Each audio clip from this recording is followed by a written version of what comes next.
Welcome to the Danny Clinkscale Reasonably Irreverent podcast. Insightful and witty commentary, probing interviews, and detours from the beaten path. Welcome to Danny and Stan's Football Weekend, presented by Park University. Well, real football is back, and so are we. We being Stan Weber, longtime analyst for the Kansas State Network, former Kansas State quarterback. You see him and hear him at many, many places, but you see him and hear him. Well, you don't really see him except on the social media posts, but you hear him right here with our Football Weekend presentations that come either Monday or Tuesday, depending on how the schedule shakes out. And, of course, we'll return for another year of college football game day on Sports Radio 810 WHB starting this Saturday. So a couple platforms for you to enjoy our genius, well, mostly Stan's genius, and me trying to bring out that genius in the best way possible, I hope. Well, the best, the worst, and some in between on the first college football weekend as the NFL clears the way for the college teams over the Labor Day weekend to get a lot of exposure in the college game, and then the NFL cranks it up, highly anticipated, obviously, especially here in Kansas City with the Super Bowl favorites. So let's delve into the fine line between a good weekend for the locals and a bad weekend for the locals. One local completely took care of business, and the others two were right in the hat as far as how that season opener was going to feel. We'll dive into it all next on Danny and Stan's Football Weekend, presented by Park University. Before you spend your time and money going after an MBA, ask yourself why. Is it so you can tell people you got your MBA? So you can add a line to your CV? So you can call it a CV instead of a resume? Truth is, any MBA will do that. On the other hand, if your goal is to learn how to successfully manage and grow a business with real-world insights from experienced professionals, well, consider getting your MBA from Park University. Our low student-to-teacher ratio gives you personalized attention, and our face-to-face and online classes offered in 8-week terms are designed with working professionals like you in mind. No wonder the Kansas City Business Journal ranks Park University as the top MBA program in the area. Classes begin June 10th at all 4 KC area locations: Parkville, Downtown, Independence, and Lenexa. Visit park.edu to get started. I was duped, and I recommend you be next. For better or worse, the ultra-realistic impression of me sits now in my wife's office to spook her on a daily basis. So what is Doob? D-O-O-B. It's the keepsake of a lifetime, a 3D-generated, incredibly lifelike figurine. 66 cameras take an image at exactly the same moment in any pose, and state-of-the-art 3D technology transforms that into exact replicas of you, anyone you know or love, a pet, whomever is close to your heart. Create lifetime memories with a Doob. Visit their Facebook page at Doob 3D Kansas City, or better yet, see their incredible creations. Visit their location down on the plaza in the heart of it at 231 West 47th Street in KC Mo. Doob, be next. Get a refreshing change of your expectations of a sports bar and restaurant at the 23rd Street Brewery in Lawrence. Matt Llewellyn's welcoming spot at Clinton Parkway and Cassold covers all the bases, like their own handcrafted beers and all the televisions you need for great sports viewing, but it's the large, varied, and delicious menu that stands apart. From a favorite of mine like the awesome ahi tuna appetizer to great sandwiches, outstanding pizza, and truly fantastic entrees, the 23rd Street Brewery has it all. Matt and his friendly staff make it that much more enjoyable. Food until 10, fun until late. The 23rd Street Brewery is a can't-miss stop when you are in Lawrence. Well, Stan, a very interesting first college weekend, or I guess there was week 0, they called it, when there were a couple of football games, but there was week 1. Well, Danny, I enjoyed the 2 extra games on week 0, so I'm not going to be blasting that, but it truly was week 1 and a long week 1, all the way from Thursday through Monday. The NFL waits to go after Labor Day weekend, and it gives the college a great chance to just take the spotlight, and they did. It was a great weekend of football. One thing I think we continue to see, just in an overall overarching deal before we get to our locals, is that FCS teams really continue to show that the gap between the two is narrowing, and maybe just has already narrowed, but what it creates is it's still embarrassing to lose to an FCS team in the perception of the fans. So when Tennessee goes out and loses and Florida State goes out and loses, I mean, it's bad business. And we'll get to Kansas in a minute, and they were almost in that same situation. It's not shocking anymore to people who pay close attention, but it still is seen as an embarrassment for a power program. You know, what you said is very, very true on both ends of the spectrum. We do not want to cut down Boise State, though. Boise State's a legitimate program that went to Florida State. Still a shocking comeback and everything else. Yeah, that's not an FCS program. But no, but you know, they used to be someone we didn't know about until they started playing good football and running trick plays. And it still was a shocker for Florida State because that's been as consistent a program as there was until good correction there. Last year. But, you know, the thing that really made the weekend great, first of all, was the fact that the FCS schools were so competitive. Okay, without any cut-down component to it, if we wouldn't have that situation, it would have been a boring weekend of football. There were only two teams that played each other that are ranked. One game, Oregon playing in Dallas against Auburn. The only game this week that we're just finishing up where there are ranked teams together. So college football did not lay out a great program for us, but it turned out to be because the FCS programs continue to fight game after game after game. Start in Iowa. Iowa State's a solid pick to get third in the conference, not a low-level, hey, what are we doing here? And Northern Iowa is not picked to win the national championship, yet they went toe-to-toe all day. And it would have been an embarrassing loss, like you said, for the fans if they lost the game. But the fact they won, however they won, we'll never worry about it because Northern Iowa is legitimate, and so are so many of these other teams. We'll talk more about that when we get to the locals. But I think that's the thing that made it good is football has changed tremendously. The FCS schools, the ones that performed at a high level normally were ones that are used to winning. And it's something that we talked about over the years, Danny. We've been doing stuff together for 20 years. There is a point I always want to make. When a team in football knows how to win, they're like a bug that's almost impossible to kill. And when teams are used to losing, the first sign of problems infiltrates the whole program. Because you got 100 guys out there and coaches scrambling around. No one gets a chance to regroup. In basketball, you get a timeout every 4 minutes. You grab your 7 guys and say, calm down, guys. Joe, you do this. Sam, you do that. In basketball, you can stop the momentum. In football, it just gets away from you. And the teams that know how to win become so hard. They just go out with purpose, don't ever give up. And the teams that are used to losing question themselves, and suddenly you got a very close game. So, yeah, I think that was the theme of the weekend was FCS football is played at a high level. Now, to your point, still when you lose, your fans are going to be going, they're going to be the hardest of anyone because they don't want to go to work. They do not want to go to work and hear, hey, that was a good games this weekend, right? And you just do not want to say, my team lost to an FCS team. So there's this stigma, but there shouldn't be when we watch football. Yeah, West Virginia almost lost their game, and Tennessee did lose their game, and that brings us to Kansas. And this game should have been lost, to be honest. Kansas was outgained, if not for a couple of really grievous mistakes by the quarterback for Indiana State, and otherwise he played a good game. But he made 2 dreadful errors. Of course, Kansas had 3 turnovers of their own, but his really took a game that Indiana State might have won comfortably and put it into the hands of Kansas. But Kansas fell behind. They gave up a 14-point lead or 13-point lead in the fourth quarter, and when they went behind, you just had the sense they were going to lose. And then they just roared down the field. Then they got a 4-and-out, put the game on ice, won it.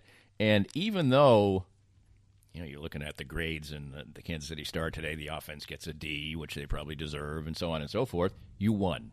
You are going into the next game with a much, much better feeling. In fact, because of the way you won, an even better feeling, even though it's against a middling FCS team. Yeah, the end of the game is the whole story of the game because that's a guaranteed loss with Charlie Weiss and David Beatty, guaranteed. It's over because the reason why you are behind by 1 point is so damaging in the fact that you missed a PAT, or it would have been tied. That missed PAT early just kills you. and then you give up a defensive touchdown backed up. No matter what the opponent did, that's not acceptable to fall behind. And there's only 4 minutes left. It's the perfect time. If you're a track person running a distance run, the perfect time to pass is right toward the end and to finish it off. So Indiana State could not have written a better script to say, all we got to do is play 4 more minutes. And here you got Carter Stanley was involved in a touchdown that he hadn't done much, and yet they had the guts to go drive and win the game. That's significant. I mean, that is so significant that they didn't give up. What's wrong with Kansas football? They give up. They look like a bunch of losers mentally, and somehow they overcame it. I'm surprised.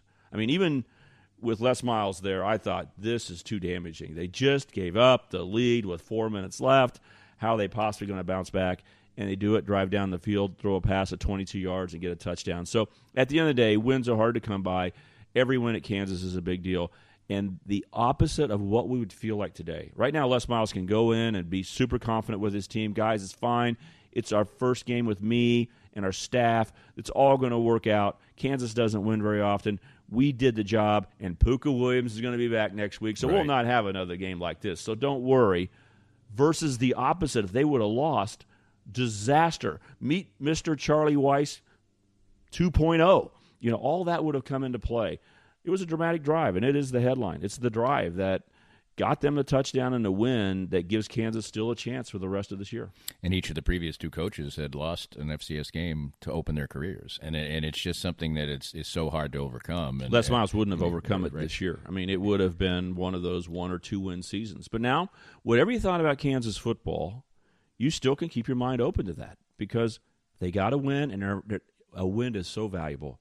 I mean, the air is so fresh this week for those players, and now they have a great chance to get to 2-0, and Puka Williams is back, and Les Miles just keeps saying, we're good, and the players will believe him. So they avoided disaster barely. Carter Stanley played, and I guess you can look at this in a variety of ways. First of all, you could say it's not so good because it would have been maybe better in a grand scheme of things if some guy who's coming in is easily able to beat out Carter Stanley, but he wins. But the thing that maybe is of note is that he didn't play all that well. I mean, he had flashes, but they stayed with him. I mean, he never came out, and in the end, he rewarded them. But still, where do you lie on him as a quarterback and what he brings to the table? Well, I've talked a lot with you, Danny, about the danger factor, like how good can a team be if they play their best. And Carter Stanley gives you a chance to be more dangerous. So I've been a big fan of his. When they've tried to sort through who the starting quarterback should be starting 2 seasons ago, I said Carter Stanley gives Kansas the best chance to win. In fact, they're getting ready for K-State 2 seasons ago, and he hadn't started yet. And I said to you in pregame, they're bringing him out because they need the spark that he gives you. The spark he gives you is the drive. Right. He's not a perfect quarterback. He's not big time. He's not going to lead you to 8 wins. He's not Todd Reesing. He's not in that category at all. But he's feisty. And if he gets on a roll, he can get hot and throw for 300 yards. And if he's not hot and not playing well, he'll never give up on why can't we win the game at the end. So he's their best choice. Now, you could argue you wish McVitie was better and blew him away because he looks the part, 6'5". Yeah, it'd be a great story at KU if Carter Stanley just was a feisty little backup. I understand that. That could be a disappointment. But not to me because I never count on any recruits till I see them play. And just because they look the part and may be good someday doesn't mean they're going to be net good now. But I think you know what you got with Carter Stanley. He's not going to scare a lot of teams. But Kansas is not out here to win 7 games and be the favorite every time. They're out here as the underdog to find a win here and there. And sometime this year when we say, hey, did you see Kansas beat TCU or Oklahoma State? It's going to be because that guy opened his mind up and gives himself the possibility. He doesn't worry about if he's not any good or not. And that's the kind of quarterback that helps you. You know, you wish he's Todd Reesing, but that's what Todd Reesing was. He was no NFL player. Right. No one else wanted Todd Reesing. I mean, he just said, I'm going to win and watch it. And he ended up playing at a high level, and he's with the right coach at the right time. Carter Stanley's like a poor man's version of that. He has that same mentality, that stupid attitude that I'm not a loser. I'm going to find a way to win. So I think he's the right guy, and I think it still just puts you where you should be for the season. Can Kansas win 2 non-conference games? Absolutely. Can they find a way to win 1 or 2 conference games? Possibly. Because every game he's going to go out there and give him a chance, and if it gets close at the end, you know what he thinks he is? You know, he thinks he's Patrick Mahomes. Like, watch this. I'm Tom Brady. We're going to drive down and win the game. He even threw a left-handed pass in the game. Yeah. So, no, I think his attitude's good. I like anybody who does the best they can with the abilities God gave him. He's not a superstar quarterback, but he's doing the best he can, and he put the team on his shoulders. It's hard to drive the team down with 4 minutes left when you're the KU quarterback, and everyone goes, here we go again, and you just let the ball fall out of your hands for the touchdown that put Indiana State ahead. So they're in the best situation they can. They're not going to scare the Oklahomas of the world, but some game they're going to look really good. Someone's not going to be ready, and watch out. Kansas has a chance to win that game. Almost the exact opposite side of that is Kelly Bryant in Missouri. He throws for 400 yards. He does a lot of significant things, but he has a couple of disastrous errors, and then they don't drive down and win the game, and they end up giving it up on downs, and Missouri loses a game that they were favored extremely heavily in and jumped out to a 14-0 lead. Do you think – I always think the worst thing that can happen for a team – that is a heavy favorite, is for things to go swimmingly right off the start. Now, hey, some people just take that and then they run with it and they win 42-7. But if you go out there and just bully ball the opponent in your first 2 drives, which they did and scored easily, and go up 14-0, isn't it only natural to think that this is going to be an easy day at the office? It is. I mean, I can't ever wish not doing that. Right. I mean, I didn't agree with Danny that we shouldn't go ahead. I'll take 14-0 right away every time, and a dominating first half where Wyoming couldn't move the ball, barely got a first down. But I think the story really is, first of all, Craig Bull is an unbelievable coach, a Tom Osborne disciple. We know a lot about North Dakota State around here because of Chris Kleiman, but it was Craig Bull who started North Dakota State on the runs of national championship level football, and then he went over to Wyoming. He is a feisty coach who won't give up. So if you let your guard down, which Missouri might have with everything going perfectly, wrong team. Wrong elevation, by the way. 5,250 or whatever is Denver, Colorado, a mile high. Yeah. This is 7,000. Yeah. So they believe we'll keep fighting. That other team might get worn out over there. They may let their guard down. So wrong team. Wyoming has a good quarterback, man. I love the way that kid played. When he made mistakes, he just didn't blink an eye and came back. Great coach. There was a total lack of respect for Wyoming in this area because all of us were looking at the Missouri schedule going, if they can get by that first game at Wyoming, they're likely to go 6, 7, 8-0. The schedule just lays out well, and it never gets too rough, ever, for Mizzou. And Kelly Bryant does deserve a lot of respect as a quarterback who won at Clemson and has all the capabilities. But my questions going into the game were, what about an offensive coordinator that's only been an offensive coordinator, really, in Coach Dickey? 1 year at Mizzou, and he had Drew Lock, a 4-year starter. So now you're looking at a new quarterback, a new system. Sometimes when it goes well, Danny, it doesn't necessarily work like it feels. And like you said, things went so easy. It's like this is all going to work. And I think there's more complication to it. It came out to play. It's one of the weirdest games ever because in a lot of ways, Bryant did some fantastic things. His numbers, runs, throws, almost bring him back at the end. But still, Wyoming deserves a lot of credit. It's a disaster that Missouri lost, but not as big a one as everyone made it out to be because they thought, this is going to be easy. And I said, first game at elevation against Wyoming, a team that won 4 games to end the last year with that quarterback. Right. You realize he's a redshirt freshman because he got hurt at the end, didn't play more than 4 games, but they won the games that he played last year. So it'll be interesting to see. I think Missouri should be able to bounce back. Barry Odom did it before with tons of pressure. Right. He's got a great quarterback. They get a home game against West Virginia. This week's critical. This week's very critical for them. They got to go out, not kill West Virginia, just win the game, play solid football, don't have dumb turnovers, and Missouri can open their minds back up to being very, very good. But it was a surprise to many, and not the way Missouri was expected to start, no doubt about it. Well, it was supposed to be getting back to probably the other thing, and the other talking point, the other troubling point was the fact that there was a lot of talk about them getting back to D-line zoo, that, the defensive line was, it was going to be like those vintage years where year after year they'd turn out pros and things like that, and they just got kicked on the ground game. Now, they outgained Wyoming significantly overall, but Wyoming ran for almost 300 yards, and that doesn't say much about your defensive line. No, I thought that was a troubling thing. There's two ways you could describe it. You can say they didn't do a good job of stopping the run, and you could look at the numbers and get that answer quickly, but that's maybe too simplified. The thing is they gave up the big play run. If they wouldn't have given up the complete bust through the front 7 or 8, okay, they did not do that very well. The rolling of linebackers and safeties and cornerbacks back to help on any running play. Every running play starts out, and the defensive backs and the offside guys have got to be careful about what they're worried about. If it's a pass play, reverses. But at some point when a guy crosses the line of scrimmage and it's a true running play, it's all over. We all 11 of us are trying to tackle that guy. And there just was no second wave. There were a few times where when Wyoming got about 6 yards, it was over, and they were running to the house. So I'm not sure if Missouri's got a struggle against the run or if they got the big play problem. They definitely gave it the big plays. What we're looking for this week is that something they need to work on, that kind of individual component? You don't know which one's going to be the big play, but are they going to struggle against the run? I saw certain times where the same guys who I thought were deficient and not able to play at the highest level to make it a good or great defense were also the guys that sometimes made some very, very good plays. So it was like popcorn to me. Like one time it was here and another time it was there.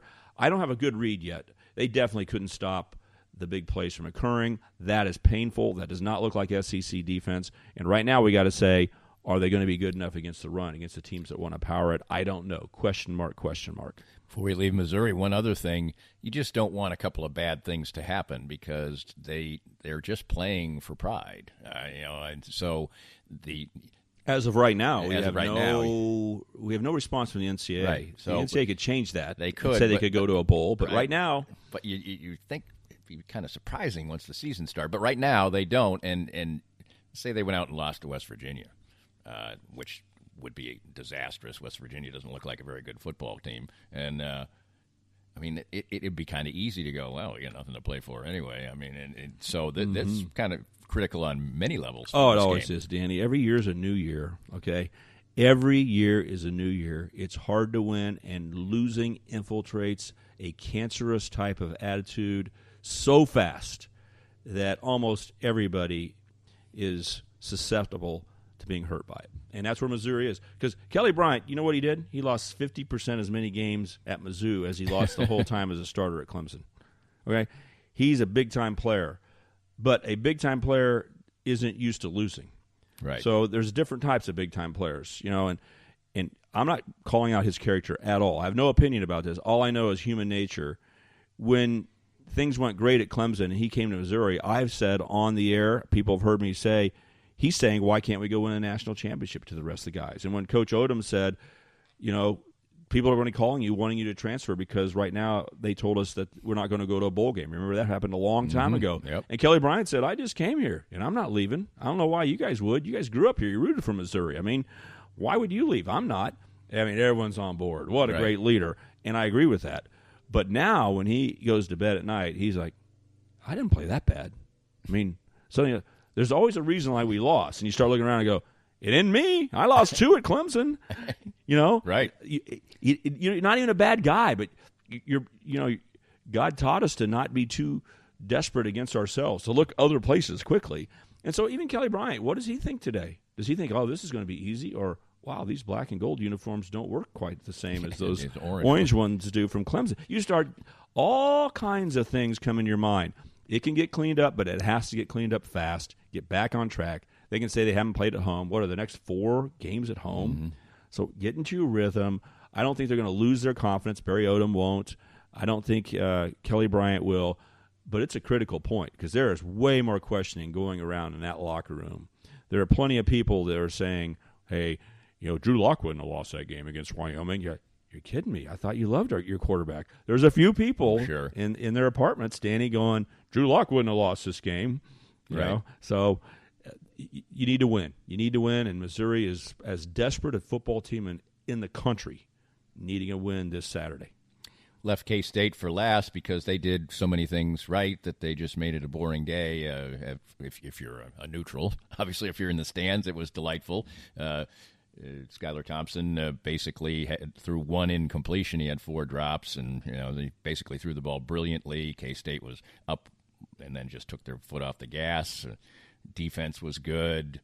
Your son caught 2 passes. It was just a great day. Yeah, he started. Just a great he started. Day. I mean, did you hear me? Danny Landry started. I mean, who would? I didn't expect my kids to start ever. That's pretty amazing. It was pretty cool. Yeah, that is pretty cool. But just a tremendous day at the office, and everything you would want for a new coach to have happen happens in that. And no matter what the situation is, after a season that wasn't so great last year and Bill Snyder decides to retire for the second time, there are things that, in saying positive things about Chris Kleiman in this program, that are kind of throwing some shade at Bill Snyder, if not inadvertently. It just is happening. I guess that's the only thing that, when I read stuff, I'm like, that guy was pretty good. Yeah, it's human nature again. Again, I said, what are our brains taught to do? Blame others quickly, And the other one is, especially in a football sense, jump on board and be excited by the new guy. I mean, it is so awesome. Everything's great. But when you say that, you can't help, if you're an objective-minded thinking person, to go, wait a second, I think that means a little cut down to the past. Right. It happens, it sounds that way, but it doesn't have to be there. It's just human nature that everything sounds great until something doesn't work, and then they go, well, that would have never happened under Bill Snyder. Right. So we're going to see a roller coaster here, Danny, and some people are going, wow, Coach Kleiman, I can't believe he did that. But right now, the things that are important, number one is Nichols is a good FCS school. Okay, everyone's going to blow it off. Right. But my theme at the start, you asked first. I didn't bring this up. It's that's not why a protective K-State statement. The FCS teams can play at this level. That's why it's a no. That's why it ends up being a no-win for the FBS teams, because when you go out and you take care of business and you bomb these teams, everybody's like, well, it was Nichols, whatever, Right. And I even said on the air by third quarter, maybe the second quarter, I said to Wyatt and to K-State listeners or whoever's listening to the game, do not downgrade Nichols right now. You shouldn't do it. Watch the other games around the country, and Nichols is one of the better teams, 11th ranked in the country. Should have beat Eastern Washington, who played no finals last year. Anyway, this is about K-State dominating a team. Now, the stylistic approach that they had worked perfect, so we can't extrapolate this. For instance, K-State didn't punt. I don't think that's going to happen very often in the Kleiman area. Right. You know how football looks when you don't punt? You have no turnovers, and you have 2 penalties. Right. So we can pat the organization on the back, and they deserve it for those kind of things. But it's a little unrealistic. So that makes Nichols look awful. When you hold the ball for 40 minutes and you don't have to punt, Nichols is good. So K-State deserves a ton of credit for what they did. It's very impressive. But the thing I like about Chris Kleiman, and I'll be the guy who is able to run on the skinniest fence ever. I was not a gymnast. My wife was. That little balance beam. The balance beam is the hardest, she told me. I can imagine why. Just walking across, I can run half of a balance beam width I can run on and brag up Chris Kleiman all day and never disrespect Bill Snyder. So if my words don't come out that way, you don't understand what I'm doing, because I am completely respectful about everything that Bill Snyder delivered. On any question you ask me, I'm thinking in my mind, if you really understand what goes on, Bill Snyder did this well. And it may not be packaged like you think, but he did this well. And on the other side, I'm going to say Chris Kleiman is really doing a nice job. But one of the reasons why that makes it so comfortable to me for the long term, because Ron Prince had some beautiful games too when they beat Texas. And we were back flipping and celebrating when K-State rolled over Texas. Jordy Nelson returned a punt back for a touchdown. I mean, Josh Freeman looked like an NFL quarterback. Oh, he is. And first-round pick. Oh, he was. And I was there going, this is an awesome win, but our program is not going to be where we want it to be. With Chris Kleiman, I'm talking about the long term. Here's what I'm getting to. Bill Snyder did some things very fundamentally sound, and Chris Kleiman wants to do the same thing. Right. Not because he's at K-State, not because he can only win with these kind of athletes, not because he inherited Bill Snyder's athletes and he just has to get through it, not because of any of those things. Chris Kleiman is so comfortable with his own skin. Everything K-State does right now is because it's his program. Doesn't matter who he followed, has nothing to do with Bill Snyder. But for me, I love the fact that they're trying to stay away from penalties, stay away from turnovers, run the ball, control the game, and have an attitude that we can play with whatever athletes we have out there. On the first drive of the game, I think K-State had 5 drives of 10 plays or more. On the first possession of the game, I mentioned my son Landry started at wide receiver, but 7 wide receivers played on the drive. Right. 2 fullbacks, I think 2, maybe 3 running backs, 2 or 3 tight ends on the first drive of the game. They are rolling those guys in and out. And what's so important is there's so many guys engaged, so many players that are available and learning throughout the season, so you grow throughout the year. As injuries come, they're not going to be as devastating. Everyone's on board. There's great concentration. But, Danny, in the first week of the season, where there's all kinds of basic mistakes. Remember Miami against Florida? Right. It was a joke fest, right? We're going, Yeah. hey, I think we need preseason. 2 of the best teams in the country played in week 0, Right. and it looked awful. K-State's running 2 and 3 guys onto the field after every play, calmly. How you can communicate on a sideline in your first year with these players and everybody know these 3 are in, these 2 are coming out, and that guy's going there. And that was what was impressive. And then the way the line came off the ball and hit people. The running backs, we had 0 yards returning of running backs. K-State had 0 yards, and yet every back looked pretty good. They had a purpose. They've been taught well. K-State's got a smart head coach, a great philosophy. The players are bought into it. And the offensive and defensive coordinator are smart guys. That gives you a chance. Doesn't mean K-State's going to be dominant. We can't overreact. But Nichols was good, and K-State imposed their will, which is one of the greatest compliments you can give in football. And real quickly, before we wrap up the first segment, move on to what everybody thinks about these days, the Kansas City Chiefs and Patrick Mahomes. Skylar Thompson, all the accolades deserved. He's got that it factor. And in his own comments, and maybe those of others, it's almost as if he's saying, or others are saying, that the physical capabilities were there, but somehow Bill Snyder had eliminated the it a little bit on him because it was always a quarterback battle. And once you sort of regain that, it makes a different player. Yes, and here we go. This is a great example because he is Exhibit A, because his quotes, his comfortableness, everything else, he says, hey, I got criticized every little mistake I made before, and now I can make a mistake and everybody's on board. Well, let's go back to do a couple of things on kind of the defense of Bill Snyder. First of all, Alex Delton was there battling for the job. Right. Alex Delton was gone. Well, what do you think Bill Snyder would be like right now if Alex Delton was gone with the current situation? I think he would be saying, looking at Austin Holcomb, you're our guy. you are our guy. So, in one sense, it's a whole different scenario. Right. He is the quarterback. And I think that's so important. Not for, Snyder believes in, and a lot of coaches believe in, great competition is the only thing. And at quarterback, I'm not 100% believer in that. I think it's better when you know you're the guy. Right. As a 20-year-old than when you have competition. Maybe quarterbacks are prima donna wimps. I don't know. Hey, look in the mirror. I don't mind saying that about myself or others, but it makes a big difference. So he would have been in that situation with Coach Snyder. Coach Snyder is more critical of everybody. I mean, that's just kind of his style.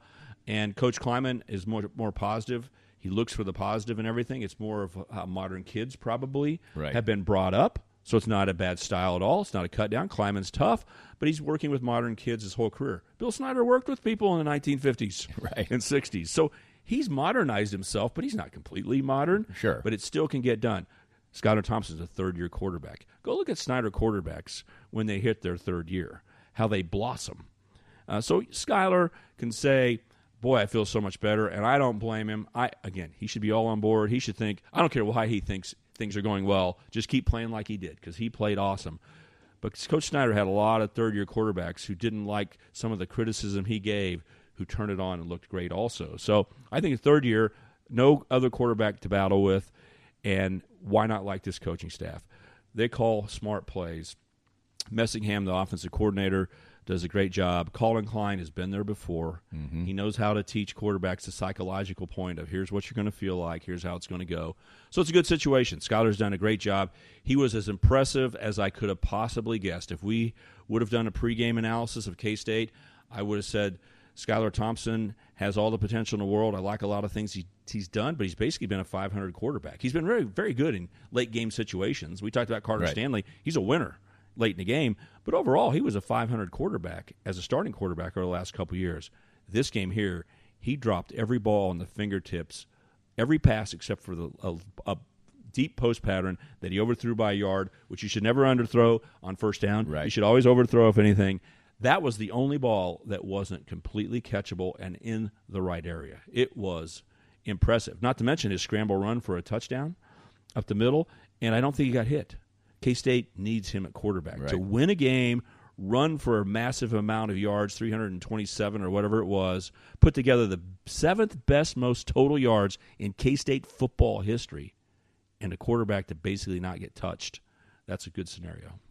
Well, we know who the man is in the NFL, in America, and for the Chiefs. That's Patrick Mahomes, and they're playing football for real finally on Sunday in Jacksonville. We'll check in on the Kansas City Chiefs, who've been making news of late, also right here on Danny and Stan's Football Weekend, and presented by Park University. More of Danny's Reasonably Irreverent podcast after this. We're here with Joe Spiker, the president of Easton Roofing. And Joe, you worked for other companies in the construction industry.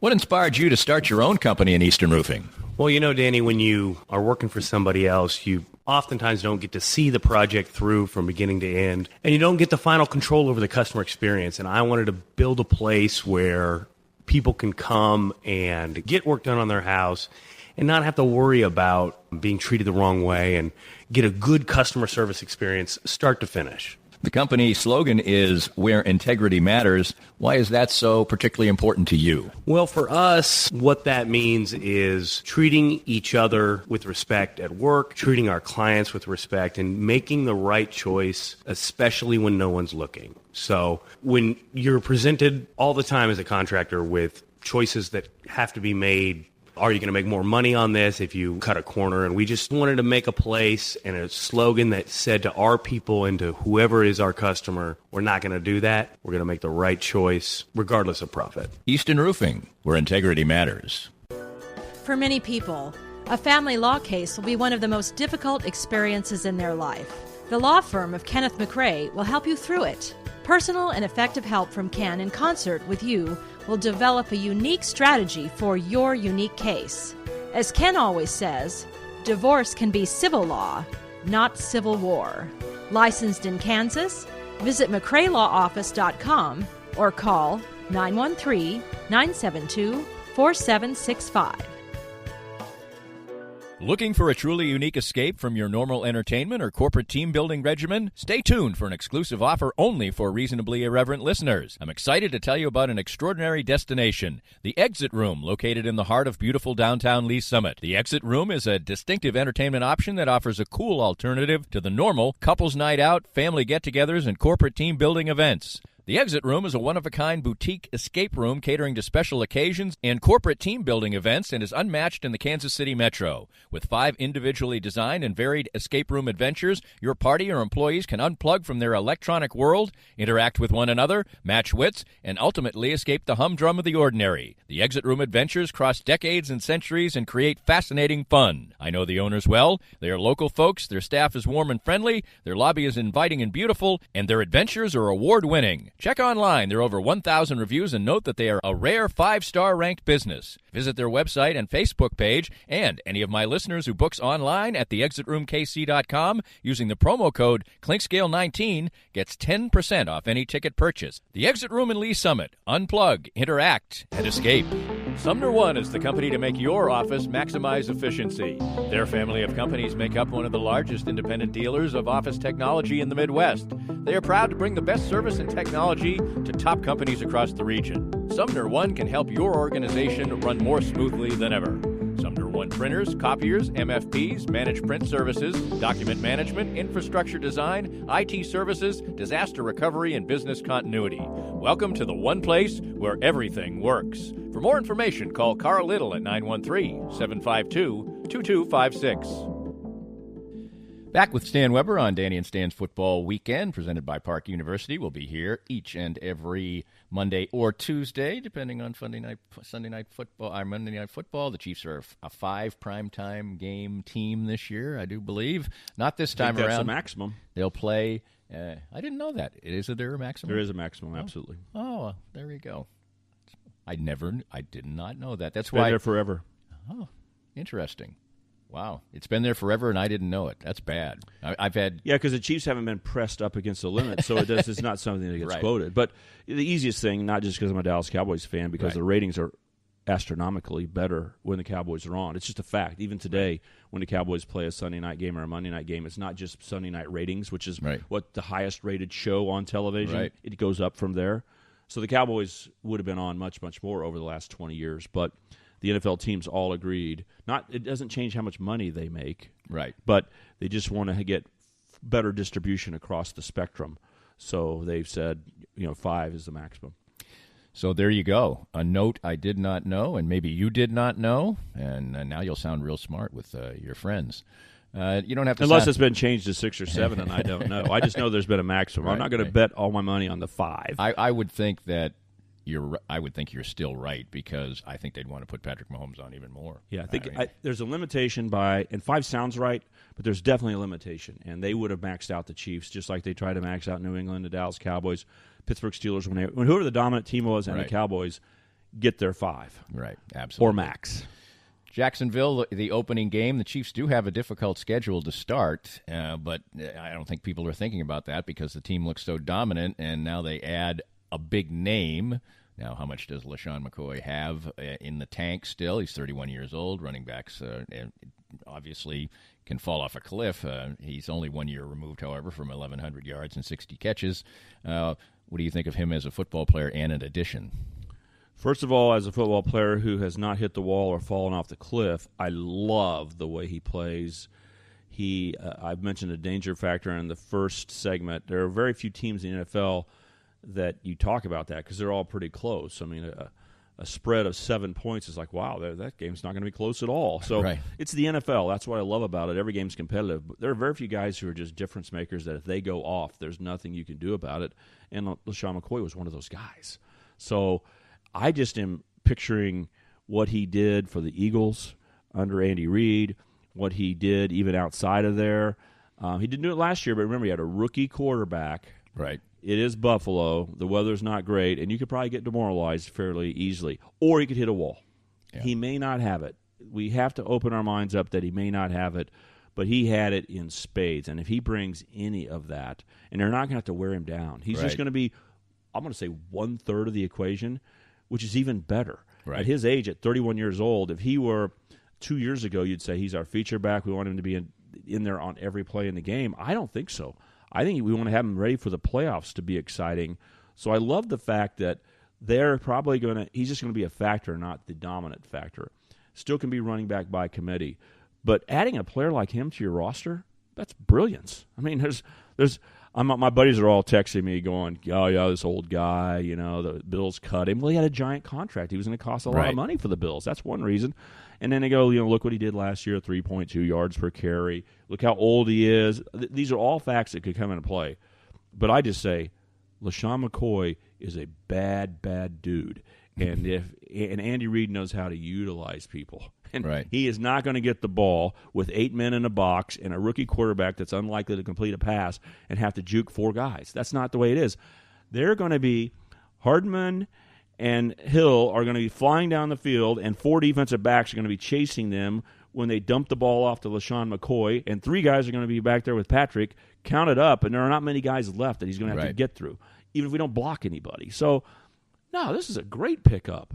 This is awesome. He may be a guy that is the most dominant running back factor for the Chiefs this year. I wouldn't be surprised. So the upside potential is off the charts, and the downside is you use $4 million of salary cap. Okay, Danny, the salary cap is such that we can mathematically try to figure it out. It doesn't matter. If they say you can sign him, there's room under the salary cap. Look at the talent. I think it's a great pickup. Andy Reid knows this guy, and he knows Andy. And he's going to have no pressure on him. When he gets the ball, there's going to be open room. And I tell you what, he's one of those guys that in touch football would be hard to touch. That's how dynamic he is. He can catch the ball. He can run the ball. I can't believe he's on the Chiefs right now. Preseason is so weird because they don't cut anybody. Right. Okay, so it's ruined Hard Knocks. Because Hard Knocks, that show, okay, you're watching.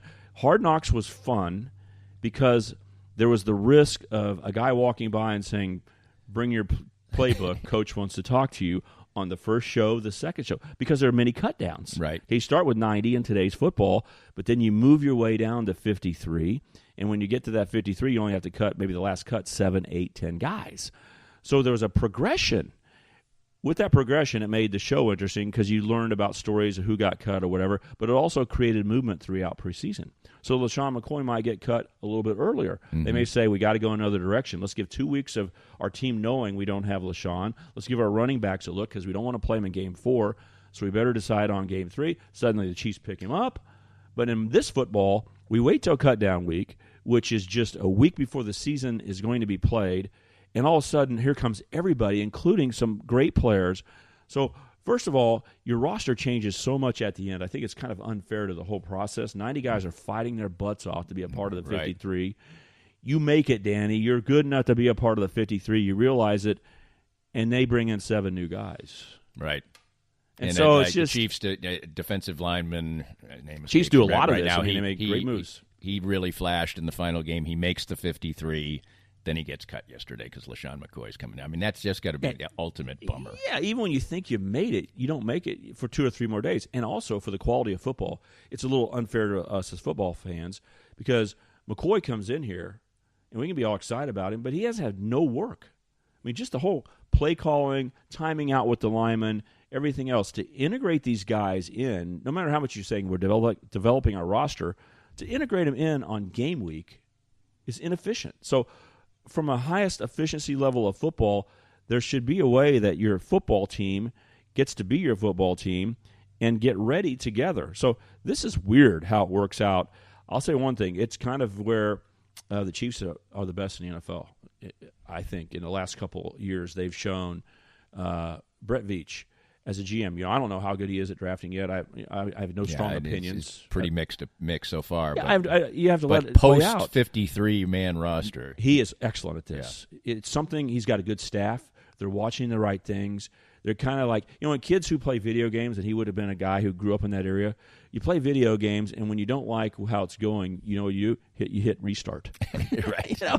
That's the difference. When we were kids and playing out in the backyard and your team was killing mine, we didn't get to say we're quitting. Right. We didn't get to play tomorrow. Okay? So we got to take the pounding, go home, get mad. But in video games, no one's around. No one knows that you just gave up. Hit reset. Let's try this again. I mean, Brett Veach seems to have that mentality so perfectly that, there's a lot of process getting ready for the draft and free agency, and football's 365 days a year. He goes, screw that. When the rosters come out in the 53, let's get to work. Right. Makes up a whole new roster, picks up things, drops guys. I mean, his work starts. They prepared appropriately to move, but they make so many moves right at the time when you think it's all over. 4th game of preseason, it was Thursday night. College football was being played. I've never paid less attention to Thursday night. Then Friday night football, Saturday football. At this whole time, the NFL was on fire with roster cutdowns, movements, trades. I didn't pay any attention to that over the weekend because there was real football. And you thought, it's over. After preseason game 3, I know who the Chiefs are. Let's go. Well, I'm totally getting messed up because that's not the case. With Brett Veach, he's like, watch this weekend. We're really going to put our team together. Here we go. McCoy might be holding a Super Bowl trophy. Might be the MVP, with 100 yards rushing and everything else. And they say, well, Patrick Mahomes gets everything else, so we're not going to give him the MVP in my made-up story here. And you go, when did we pick him up? Oh, like 5 days before the first game. Right. So it's a different world, but I do have an opinion that Brett Veach seems to be excellent at this. His guys, how they're preparing, they're ready to hit the reset button and make the Chiefs whatever they need at the last moment. And so those have been some of his best moves. And here we go again.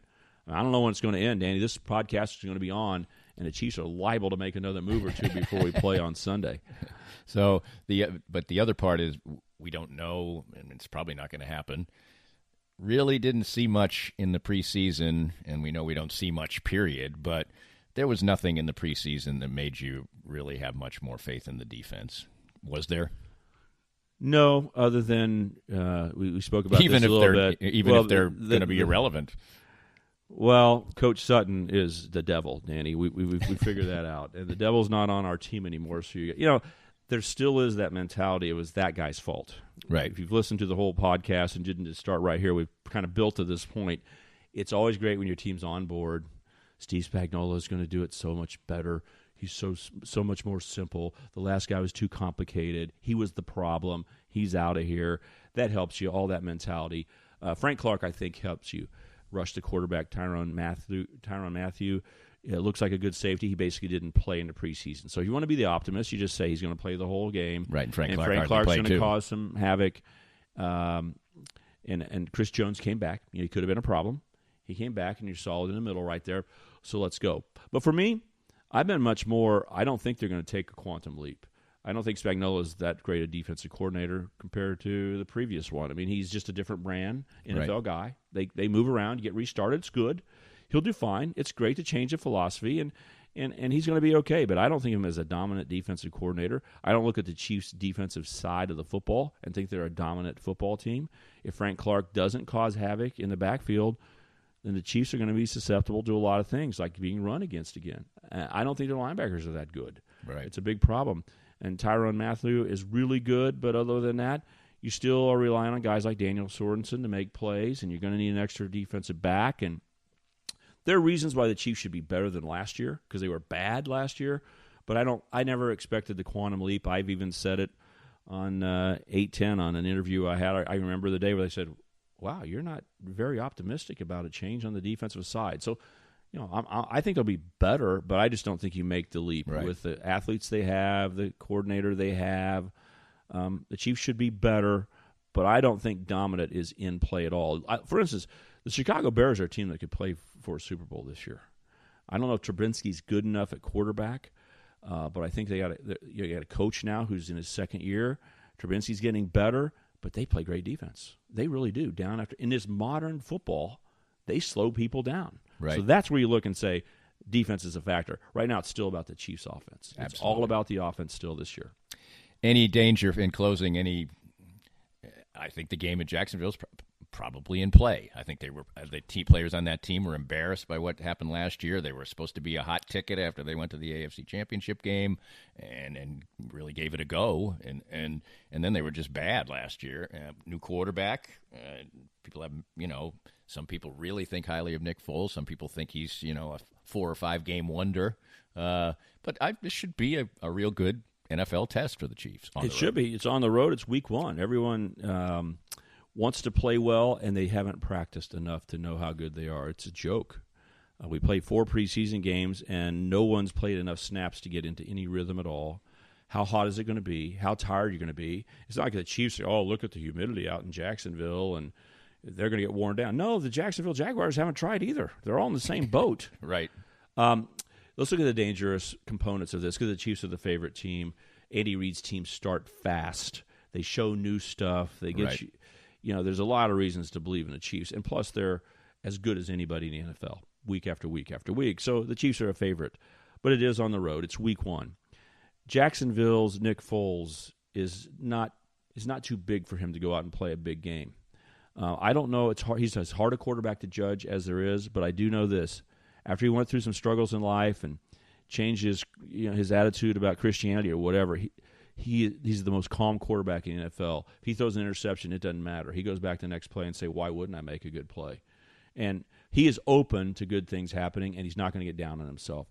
Everyone can say Bortles was the problem. Again, the Chiefs defense can say the coordinator is the problem. It's good for the team to say, oh, it's all Bortles. He was the only reason why we lost last year. What about the year before, guys? Oh, we don't remember that. But I do think it's relevant to look at the organization. Jacksonville's well run. Okay, Coughlin is unbelievably good. He's not the head coach. That would make him better, but he's the guy who's running the program, and he demands things get done the way he wants. Jacksonville's dangerous. You don't look at a team in a 1-year window and figure out where they're going to be, at least when we're sitting here trying to guess. Maybe 2 or 3 weeks into the season, we'll know how good everybody is in the NFL. But right now, Danny, we don't know. Jacksonville, I think you got to look at both years, last year and 2 years ago. They were really good last year. When they came here mid-year in the regular season, there were plenty of people worried about what they might bring and the defense they might play. They ended up being a lot worse last year than they thought they should be. I think they're a bounce-back team. I think they have the quality to make the playoffs. They're playing at home with Nick Foles, and they're a well-run organization. this game, you could lose this game. Yeah, maybe it's only a 20% chance that you lose. Really? So you think the Chiefs are 80% chance to win? Yeah, probably so. They're really good on week 1. They got Patrick Mahomes. They've got weapons. But what do you think about my 20%? Too low? It is the NFL. Yeah, it is the you NFL. Thought it was too low? That's all I'm thinking. It's the NFL. And so I should have said 35%? Yeah, maybe. But I mean, do you think they'd lose you one? can say whatever you want. No, I'm just saying. I'm just going to evaluate with you here. If they played 3 times, would the Chiefs only win 2 of the 3? I think I'd say they'd only win 4 out of 5. I like my 20%. There you go. But I think a lot of people not backing off. People. I think a lot of people just think the Chiefs are going to win. But just because you're the better team, it's easy in the NFL. So I'm holding my breath. I think Jacksonville could bring up some fight in this game. So I don't think it's a dead cinch. Most people are saying, "Oh, let's just get to the playoffs." I'm very respectful of this game. I think Jacksonville is going to fight, keep it closer. But I'm not going to bet against Andy Reid in week 1. Stan, we're back at it, and we'll be back at College Football Game Day this Saturday, for each and every Saturday at 9 o'clock. So glad to be doing it one more time. Sports Radio 810, WHB. You'll hear us there. Can't wait. Can't believe we didn't go last week, Danny, but we're kicking off the season like the NFL. We're going to the big time now. And right here at DannyKlinkScale.com and the Reasonably Irreverent podcast, Stan Weber, Danny and Stan's Football Weekend rocks on. We hope you enjoyed the latest Danny Klinkskale Reasonably Irreverent podcast. Come back soon for something fresh and new. This podcast was made possible by our great sponsors like Sumner One is the company to make your office maximize efficiency. Welcome to the one place where everything works. Sumner One.